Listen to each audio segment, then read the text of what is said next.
ఇక దేశీయ స్టాక్ మార్కెట్లు ఈ రోజు కూడా భారీగా నష్టపోయాయి. ఇజ్రాయెల్, ఇరాన్ల మధ్య నెలకొన్న తీవ్ర ఉద్రిక్తతలు మార్కెట్లపై ప్రభావం చూపాయి.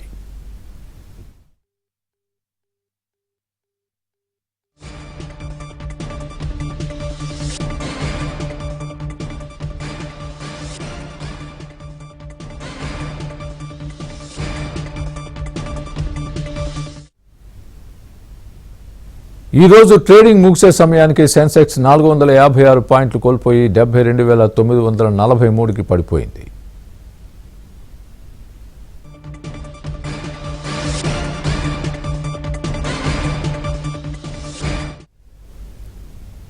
ఇక నిఫ్టీ విషయానికి వస్తే నిఫ్టీ 124 పాయింట్లు నష్టపోయి 22,147 వద్ద స్థిరపడింది. IT, tech, telecom, bankings, metal, reality, consumer goods సూచీలు నష్టపోయాయి.